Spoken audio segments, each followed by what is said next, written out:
the 14th of October 2024. This is a brand new edition of Newsfirst Primetime News coming to you live and direct from our Newsfirst studios here in Colombo. Bringing you the news, I'm Jayama Ratnayaka for the Newsfirst team. And I'm Naveksha Gunasekara, and here are your headlines for tonight.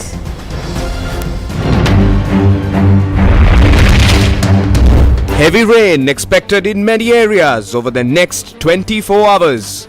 Water levels of the Ging and Nilwala rivers rising.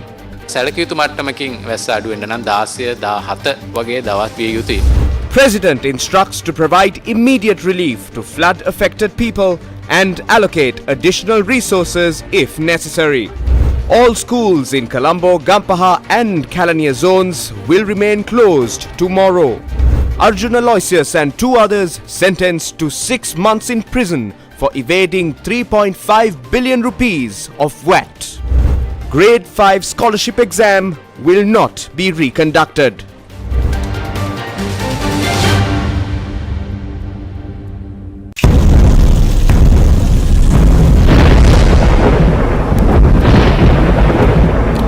In a top story for tonight, the Department of Meteorology has announced that the current heavy rainfall conditions are expected to continue until the 17th of this month.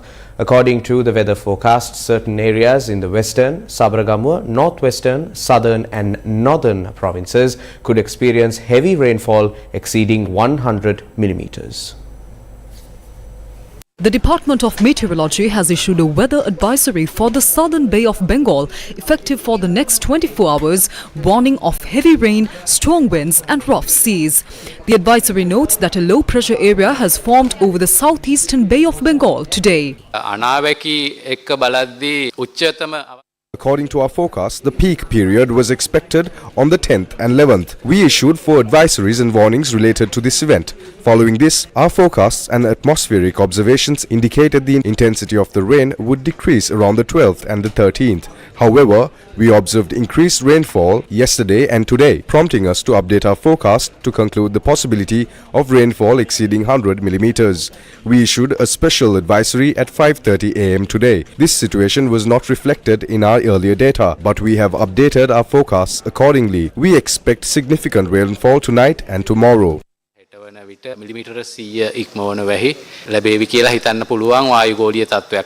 What is causing this situation? This situation has developed due to a low pressure system over the Bay of Bengal. Our forecasts indicate that the intensity of the rain will decrease significantly around the 16th and 17th of this month. Until then, we expect continued rainfall.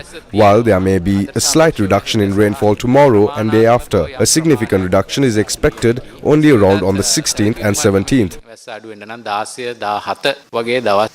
The Department of Irrigation has warned that the water levels of the Ging and Nilwala rivers are rising due to the ongoing heavy rainfall. Engineer Sakura Dilthara from the Hydrology Unit stated that the flood risk for the Kalu and Kalani rivers and the Ottanagalu Oya remain high. Due to the ongoing adverse weather conditions and resulting disaster situation, all schools in the Colombo, Gampaha and Kalania education zones will remain closed tomorrow.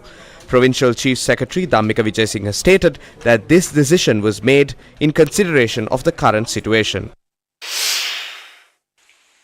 The Kottagoda Meat Shop Junction area on the Miniwangoda-Kottagoda 265 bus route was submerged due to the overflow of the Ma Oya. Several other roads and areas in Kottagoda are also flooded.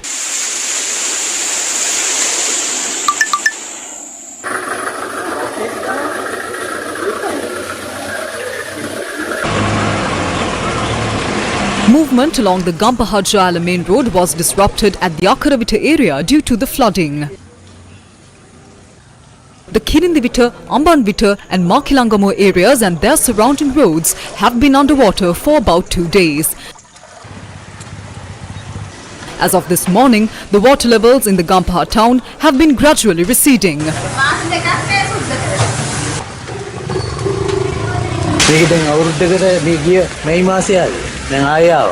මේක දිගටම වෙනවා කියන්නේ කොහේරි වැරද්දක්. කොහේරි ගොඩ කිරීම මේ ඔක්කොම මේකට බලපාලා තියෙන හයිවේ එක විතරක් නෙමෙයි.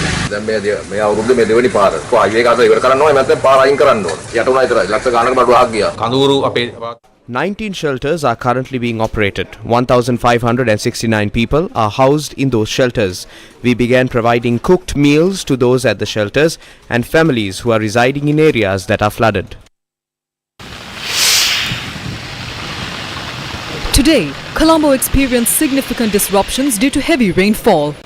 This afternoon, Armour Street was submerged. The Avisavela Colombo 143 bus route was flooded from Ambathale to Balivita, severely impacting transportation.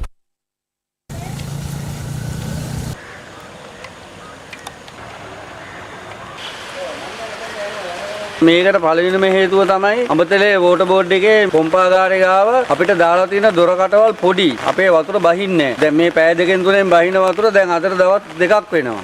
Currently, steps are being taken to release water from the Ambathale pumping station to the Kalani River. Colonava Divisional Secretary Priyanath Pereira said that a pump failure occurred at the Ambathale water purification plant during the recent flood situation. අඹතලේ පොම්පාගාරයේ පොම්ප වල පුංචි බිඳ වැටීමක් සිද්ධ වෙලා තියෙනවා. ඒ නිසා මේ වන There has been a minor pump failure at the Ambathale pumping station. As a result, the station is currently operating at a reduced capacity. We kindly request the residents of Ambathale to remain calm. As government officials, we are committed to resolving this issue as quickly as possible. ඉතා කඩිනමින් ඒ පොම්ප අපිට යථා තත්ත්වයට ගේන්න පුළුවන් වේවි. Kalani Mulla area has been underwater for approximately 3 days.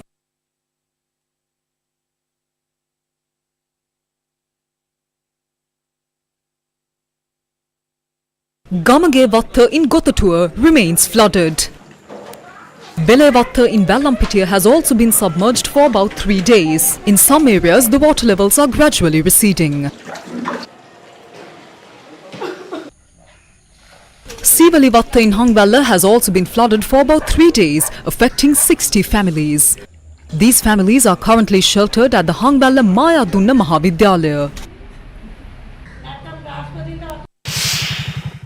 One sluice gate of the Kukuleganga reservoir has been opened. The Bulat Sinhala Molkava main road was flooded in the areas of Dambala, Atamagas Hamde and Paragoda due to the overflow of the Kuda Ganga.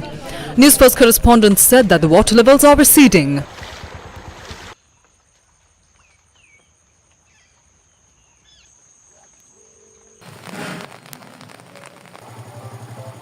Due to heavy rains, around 500 houses in the Kaluthara Vaskadu area are submerged, affecting approximately 3,000 people. In the Kaluthara district, around 5,079 individuals from 1,345 families across 152 Gramanildari divisions in 13 divisional secretariats are affected by the floods. We are providing cooked meals to about 2,500 affected individuals through the Gramanildari officers. Heavy rains continue to pour in many areas of Gaul. The water level at the Baddegama gauge of the Ging River was recorded at 3.86 meters this morning. Debris near the Buckvalla bridge is obstructing the flow of the Ging River.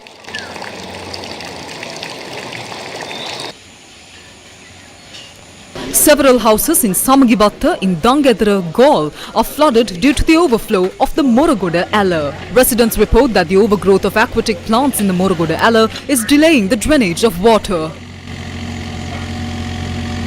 No fishermen ventured out to sea from the Gaul Devata Fisheries Harbour today due to the heavy rains. The road from Baddegama to Agalia was flooded at the Inimankanda area.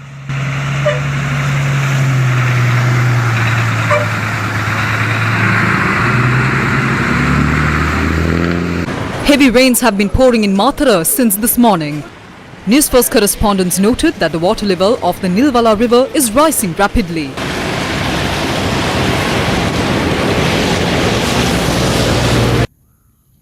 Due to the rains in the Putlam Nathandia area, several areas including Nathandia, Thummodara and Marvila are flooded. Newsfirst correspondents stated that transportation in these areas is completely halted.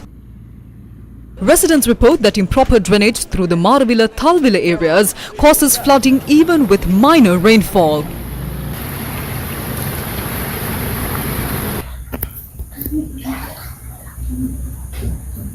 President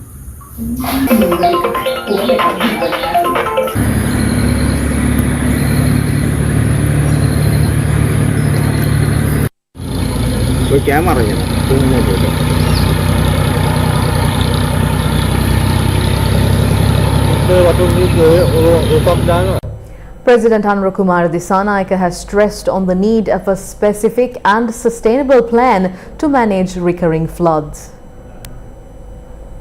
President Kumara Dissanayake held discussions with officials from the Disaster Management Ministry and the Ministry of Finance. During the meeting, the President instructed that providing immediate relief to the people affected by heavy rains in Colombo, Gampaha, Puttlam and Kalutara should be a top priority. In addition to the 50 million rupees already allocated for relief efforts, the President directed that additional funds be made available if necessary. Highlighting that this year has already seen 2 instances of severe flooding, the President also instructed officials to address the unresolved issues of those whose properties were damaged in previous floods and to ensure they receive appropriate compensation. The Disaster Management Centre reports that 134,484 individuals from 34,492 families have been affected by the heavy rainfall impacting 16 districts. The centre also noted that 6,963 people from 1,753 families are currently housed in 81 safety centres. The ongoing heavy rains destroyed 1 house and caused partial damage to 240 houses. The Gampaha district has reported the most significant impact with 80,529 individuals affected. In the Colombo district, 40,231 individuals from 10,914 families have been affected. Under the President's directive, we have initiated a coordinated relief effort with the Tri-Forces to assist all affected individuals. We will continue these efforts until the situation improves. තවදුරටත් සම්බන්ධීකරණය කරමින් මේ තත්ත්වය පහ යනතුරුම අපි ඒ ක්‍රියාවලියේ යෙදෙමින් පවතිනවා. මෙම ආපදාව නිසා මරණ 3ක් වාර්තා වෙනවා. ඒ වගේම තුවාල සිදුවීම් 2ක් මේ වෙනකොට වාර්තා වෙලා තියෙනවා. පූර්ණ නිවාස හානි. This situation has resulted in 3 reported deaths and 2 injuries. 1 house has been completely destroyed and 405 houses have been partially damaged. The most affected districts are Colombo, Kalutara, Gampaha and Puttlam. We are providing cooked meals, medical facilities and milk for young children twice a day at the safety centres. The government is making a significant effort to ensure the safety and well-being of the 13,360 individuals in these centres. The President has allocated an additional 50 million rupees for these efforts. We have already distributed 33 million to the 4 most affected districts for immediate needs. District secretaries and divisional secretaries are managing these funds. Across all districts, 84 million rupees have been allocated for disaster management with an additional 60 million rupees available for immediate needs. අපි මිලියන 60ක් අපේ අමාත්‍යාංශයේ සතුව තියාගෙන ඉනවා අවශ්‍යතාවයේ පරිදි ඒ දිස්ත්‍රික්කවලට ඉල්ලීම් කර සැනින් ඒ මුදල් ප්‍රතිපාදන අපි නිදහස් කරනවා. Landslide warnings remain in effect for 8 districts: the Colombo, Kalutara, Gampaha, Gaul, Kegol, Kurunagala, Nuwara Eliya and Ratnapura districts. විශේෂයෙන්ම මෙතනදී අපිට කියන්න තියෙන ප්‍රධානම කාරණය තමයි මේ නායම් සම්බන්ධව ගත්තාම The primary cause of landslides in Sri Lanka is the collapse of slopes due to construction activities. Houses built near these unstable slopes are at high risk. We urge residents to be vigilant, especially if their homes are near unstable slopes. The National Building Research Organisation has installed 330 automatic rain gauges in landslide-prone districts. Please follow our advisories based on data from these gauges.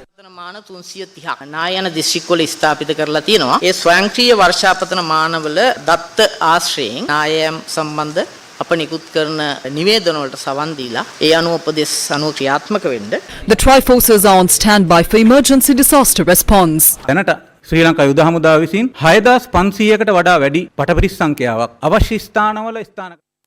The Sri Lanka Army has deployed over 6,500 personnel to necessary locations for disaster response. This includes 34 search and rescue teams, 23 armoured vehicles, 34 Unicron and Unibuffle vehicles and 15 dinghies all ready for immediate deployment. 15ක් දැනට අපි එම ස්ථානවල ස්ථානගත කරලා තියෙන ඕනෑම අවස්ථාවක මේ සහන කටයුතු සඳහා යෙදීමට විශේෂයෙන්ම ගම් වතුර සඳහා We have stationed 56 specially prepared teams in the western, northwestern and southern regions ready to respond to any emergency situation. These teams are equipped with dinghies and life-saving equipment to ensure effective rescue operations. සූදානම් කරලා තියෙනවා. ශ්‍රී ලංකා ගුවන් හමුදාව විසින් දැනට රටේ පවතින තත්ත්වය Considering the current situation in the country, the Sri Lanka Air Force has positioned 2 Bell 212 and Bell 412 helicopters at the Katunayaka and Ratmalana bases. These helicopters are ready for deployment at any time for relief and rescue operations under the guidance of the Disaster Management Centre. Specially trained Air Force personnel led by the Regimental Special Forces, equipped with necessary tools, are on standby for these missions. බටපිරි සූදානම් කරලා තියෙනවා අවශ්‍ය උපාංග සමග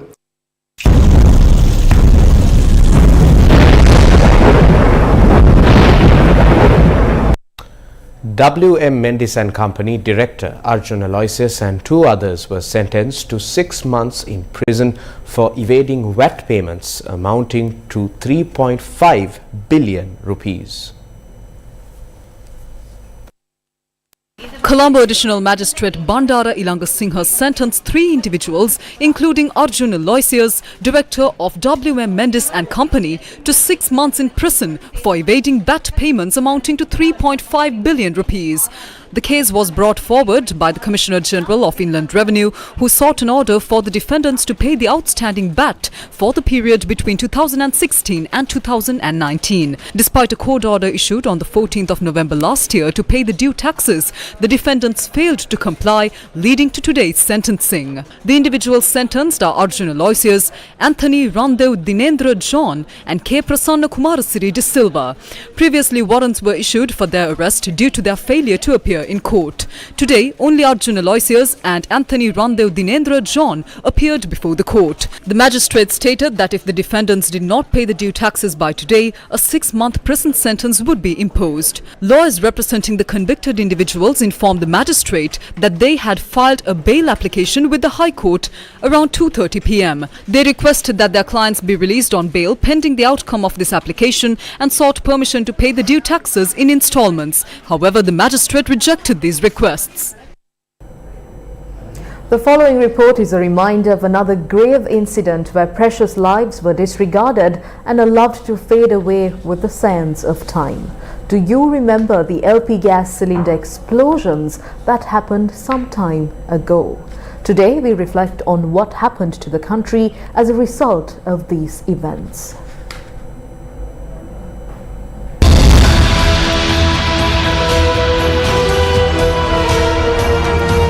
What happened to Sri Lanka?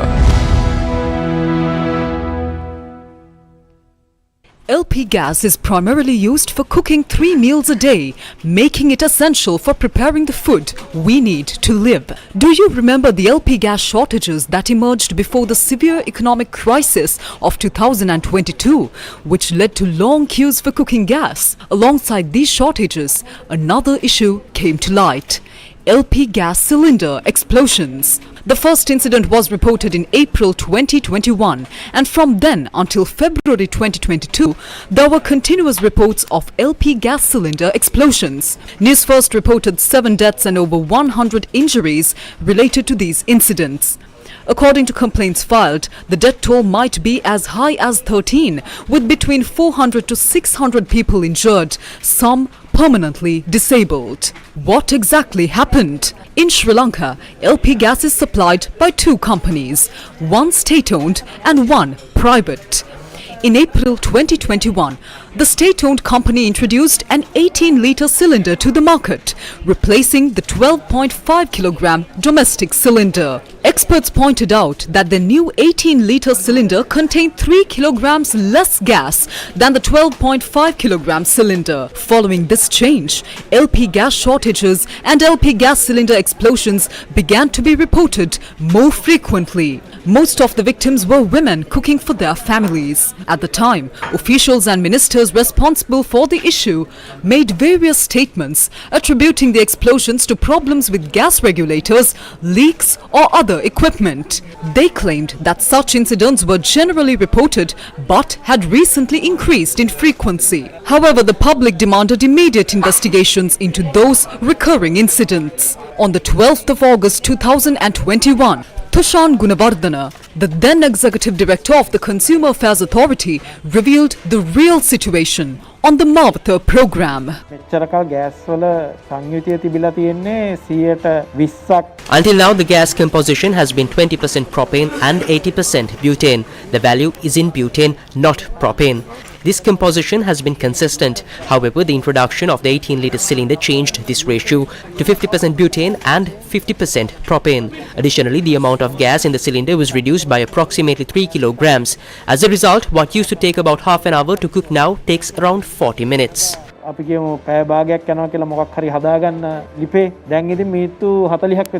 This is a serious matter.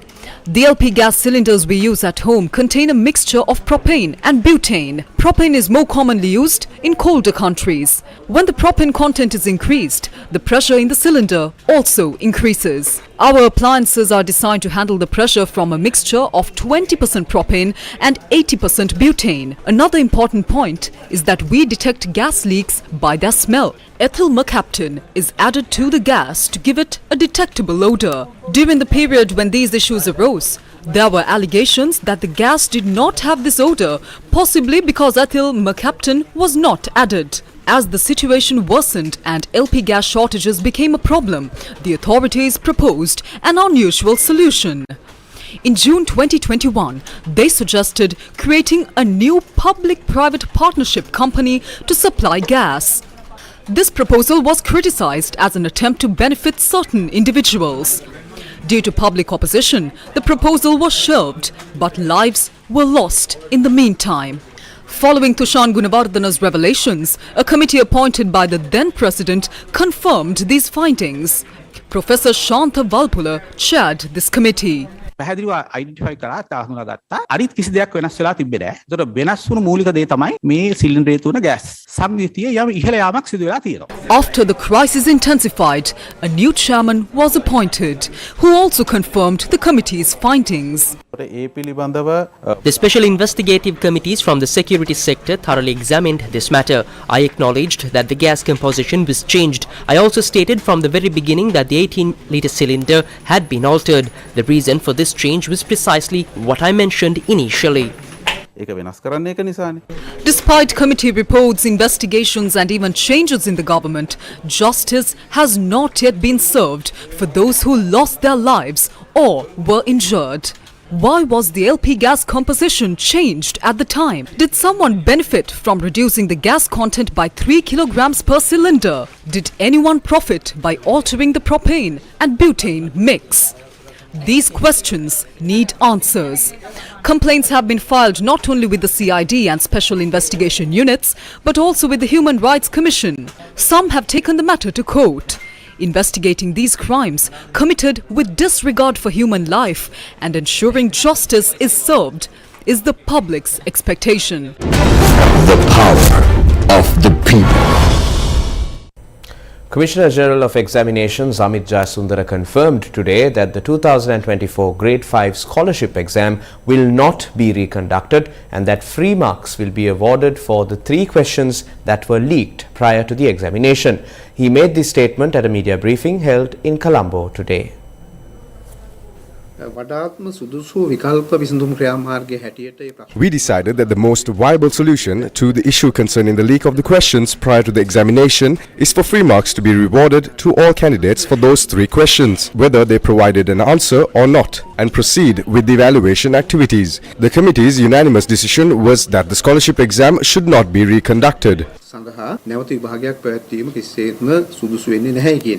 Police spokesman DIG Nihal Taldua also spoke to the media on the progress of the investigation into this matter and future plans in this regard.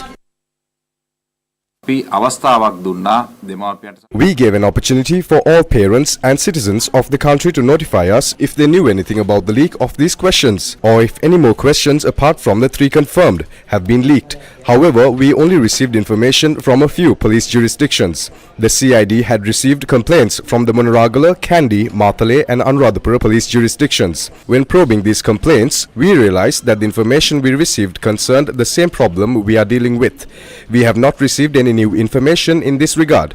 Therefore, the DIG in charge of the Criminal Investigation Department is acting upon the instructions from the acting IGP to conclude this investigation as soon as possible. තමයි වැඩ බලන police පත්‍රමාගේ උපදෙස් අනුව අපරාධ පරීක්ෂණ දෙපාර්තමේන්තුව බාර නියෝජ්‍ය පොලිස්පතිවරයා විසින් කටයුතු කරනු ලබන්නේ. The Attorney General informed the Supreme Court today that the new cabinet has decided to reassess the Adani wind power project in Mannar. This notification was made during the hearing of fundamental rights petitions filed by the Wildlife and Nature Protection Society, the Centre for Environmental Justice and several other parties seeking to nullify the cabinet's approval for the project.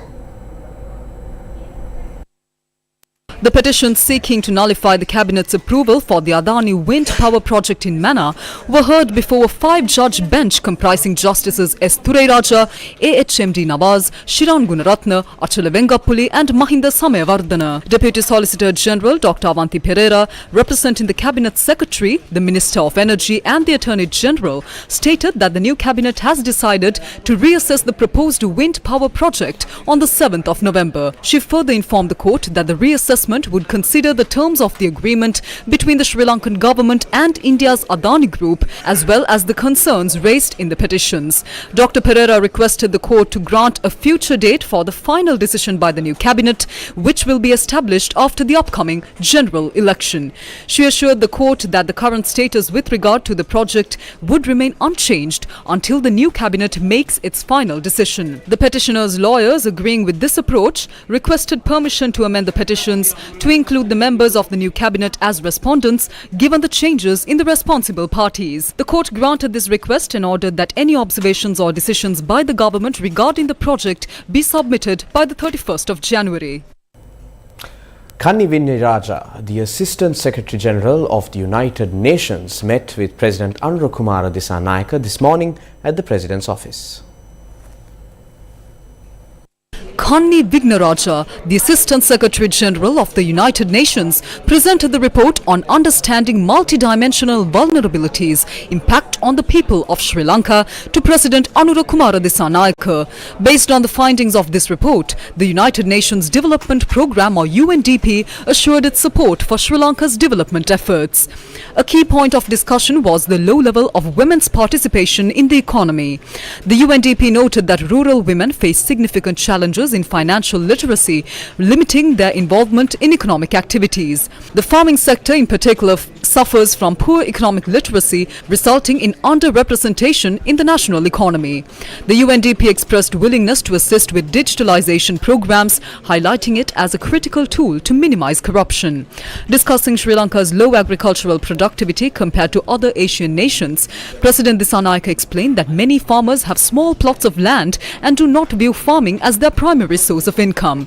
To address this, the government plans to strengthen farmers' associations, which would help improve bargaining power and agricultural activities. Discussing reforms in the electoral system, President Dissanayake pointed out such reforms should ensure inclusive representation of ethnic and religious communities. In a remarkable display of determination, 14-year-old Fatima NADA cycled from Kathankudi to Colombo to personally deliver a message to the Prime Minister's office this morning.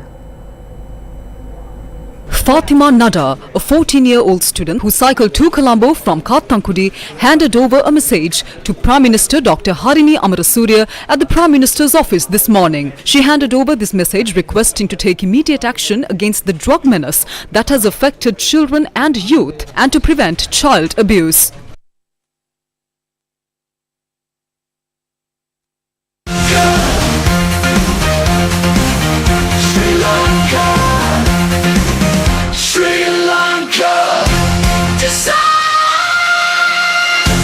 Sri Lanka Decides.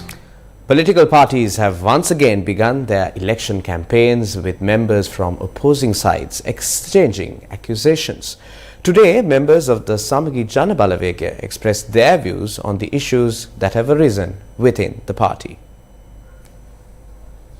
සමගි ජන බලවේගයත් එක්ක හිටපු දැන් ප්‍රබලයේ ඔක්කොම දැන් හිමින් හැර ගැලවිලා යනවා ආසන සංවිධායකයෝ මේ කට්ටිය ගැලවිලා යනවා හිරුණිකා ප්‍රේමචන්ද්‍ර මැතිණියට අජිත් මේ මාන පෙරුමේතුමා මේ Regarding Hirunika Premachandra and Ajit Manna Peruma, I believe Hirunika might have some issues, but she is still actively involved in the Samagi Jana Balavegaya as a candidate. We should not act on emotions. As someone older, I request that she remains with the party. Even if she takes a small step back, she is still a candidate and believes in our principles. We are facing a significant struggle, and it is not beneficial for our camp to engage in activities that harm our principles. Internal issues should be resolved through discussion. Elections are challenging and nomination and candidate selection processes are particularly problematic due to high demand within the party. සමගි ජන බලවේගය තුල තියෙන ඉල්ලුම බලන්න. ඒ ඉල්ලුම හින්දානේ මේ ප්‍රශ්න අපිට ඇති වෙලා තියෙන්නේ. This was the response given by Dr. Harsha De Silva. I am not fully aware of the situation. I need to speak with him and the party leader to understand what has happened. If possible, we should reintegrate him into our team because everyone is important. Ajit is a strong member of our team. I am not looking to blame anyone at this moment. My goal is to bring him back into the fold because he is a valuable asset.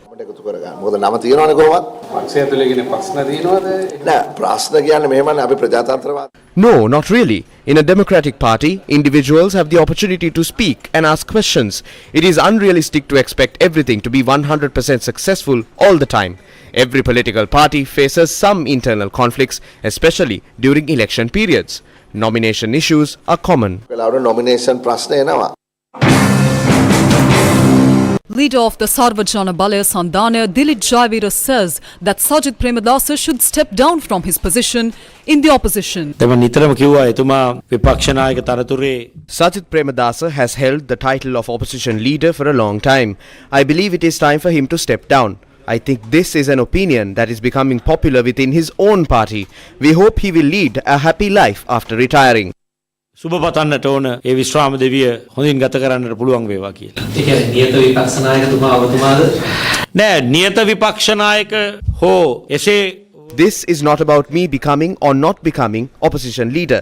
He is now like an expired product after his presidential run this year. This is an opinion held by many in his own party. නෙමෙයි ඒක එතුමාගේ පක්ෂේ බොහෝ දෙනාගේ මතයත් බවට පත් වෙලා තියෙනවා. General Secretary of the Sri Lanka Podujana Peramuna Sagara Karyavasam says that there is a conspiracy in place to defeat the SLPP at the upcoming general election. අපිට මතකයි 2015 එවකට හිටපු ජනාධිපති Mahinda Rajapaksa මැති I remember in 2015 how Mahinda Rajapaksa was sent home after continuously making accusations that he had stolen national resources and assets. However, none of that were true. All those accusations were proven to be false. It is against such a backdrop that the people of Sri Lanka were preparing to hand over 2/3 of the parliamentary power to the SLPP that is led by Mahinda Rajapaksa. However, we must accept that as soon as our government assumed power, the country had to face a grave global crisis, the COVID-19 pandemic. I believe the mistake we made at that point was prioritizing the people's safety over the economy. The people of the country have given us a certain response for that mistake. Therefore, as a party, we humbly accept the people's decision. While accepting that decision, we have focused on a new path ahead. The only party left in Sri Lanka that cares for the country and about nationalism is the Sri Lanka Podujana Peramuna. We will present a new, clear plan for the future of the country. We also suspect that the same conspiracy as the one in 2015 is in action this time around as well. In 2015, they kept saying that national assets and resources were stolen and that the country's foreign reserves were moved to other nations. So many untrue and unrealistic accusations were made. That is how they garnered their votes. The day the people of this country understand the reality, they will rally around us once again. We believe that the people will give us that strength. අපි වටා එකතු වෙනවා අපිට ඒ ශක්තිය දෙනවා කියන දැඩි විශ්වාසයක් අපිට තියෙනවා. Election hustings continue to intensify daily since the accepting of nominations for the 2024 parliamentary elections ended last Friday. Here are some such opinions being expressed on the campaign stage. Before the ballot. November මාසයේ 13 දා රටේ පාර්ලිමේන්තු Sri Lanka's parliamentary elections will be held on the 14th of November. Had this election been held any later, we would not have had to campaign hard. Why? Because the people have realized what the JVP is doing. They regret their decision. We have come to realize that the people are ashamed of their choice they made. දැන් කර කියා ගන්න දෙයක් නැතුව ලැජ්ජාවේ ඉන්න හැටි තමයි අපිට පේන්නේ යන්නේ. ජනාධිපතිවරණයේ ලැබපු ජයග්‍රහණයත් එක්ක එදා අපිත් එක්ක කිසිම බයක් නැහැ. Not only those who stood by us fearlessly without housing any doubts in the lead up to the presidential election, revealing their political standing for others to see, but others who criticized us, insulted us and vilified us before the presidential election have now come to a realization, especially in this post-election period, based on how well the world's smallest cabinet is functioning. They too have now decided to unite and join us. ගැන විශ්වාසය තියලා දැන් අපිත් එක්ක සමව හිටගෙන අපිත් එක්ක එකතු වෙලා ඉන්නවා. In a presidential election, votes are cast considering the top 3 to 4 candidates on a national level, but the dynamic changes in the parliamentary elections.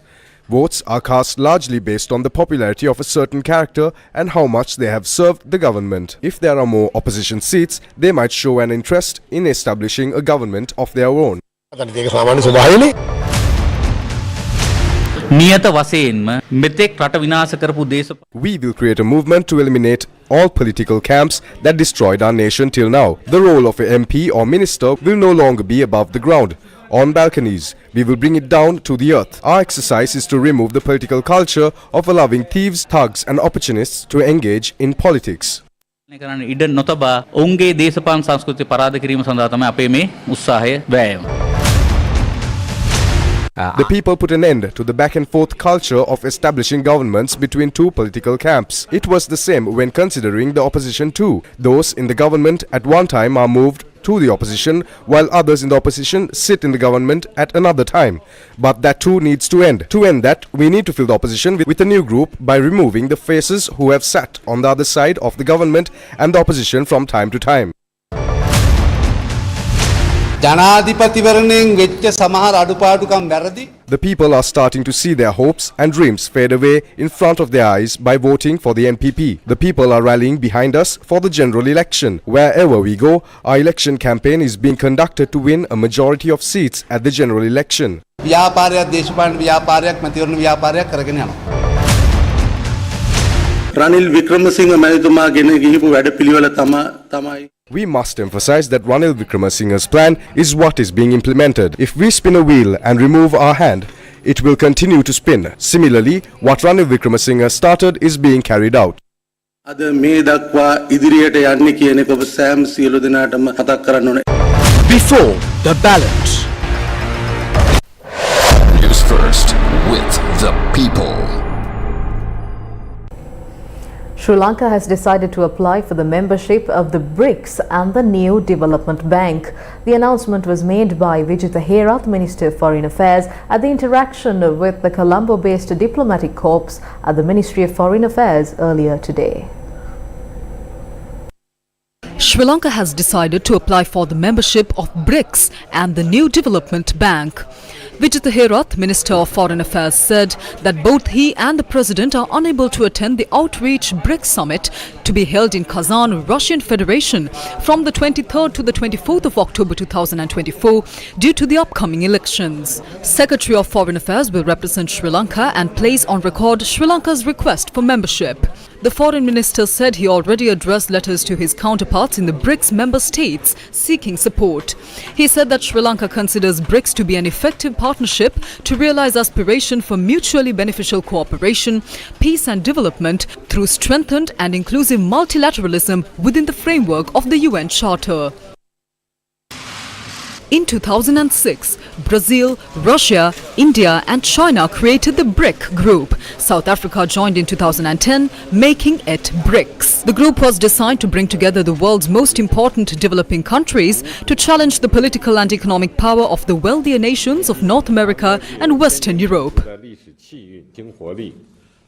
The IMF reported that global shipping routes witnessed significant shifts in 2024's third quarter. Shipping volumes through the Suez Canal experienced a dramatic 70% year-on-year decline in the third quarter of 2024, maintaining the same level as the previous quarter. This significant drop has been attributed to various geopolitical and economic factors affecting the region. In contrast, traffic at the Cape of Good Hope surged by over 50% year-on-year as ships opted to reroute from the Red Sea, seeking alternative pathways to avoid the congestion and delays in the Suez Canal. Meanwhile, transit through the Panama Canal stabilized at 88% of last year's level during the same period, indicating a relatively steady flow of maritime traffic compared to the significant fluctuations observed in other global shipping routes. These shifts highlight the dynamic nature of global trade routes and the ongoing adjustments made by the shipping industry in response to changing conditions. With major central banks now cutting policy rates, the global interest rate cycle is shifting, reflecting significant progress in the fight against inflation in many advanced economies. However, this shift also raises concerns about potential spillovers amid ongoing economic uncertainty.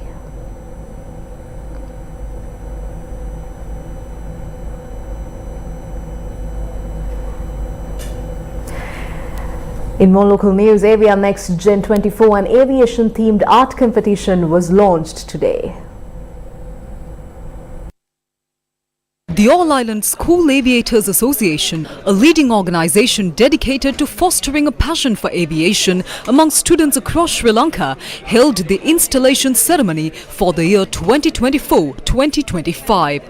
The Avia Next Gen 2024-25 All Ceylon School Pilots Association Officers Badge Presentation Ceremony took place at the Ratmalana Airport Museum. Air Commodore Asela Jayasekara, commanding officer of the Sri Lanka Air Force Base in Ratmalana, attended the event as the chief guest. Business, like we call it MROs, then fixed-based operators, FBOs, these are some investment opportunities. So, as youngsters, we invite you all to learn about this massive aviation industry. And in future, we need your contribution. With more than 40 schools involved, AISAA aims to advance aviation education for young aviation enthusiasts and professionals while developing the next generation of industry leaders. Its latest initiative is Avia Next Gen 24, an aviation-themed art competition. And that's a wrap of Primetime News for tonight. Thank you for watching. Good night.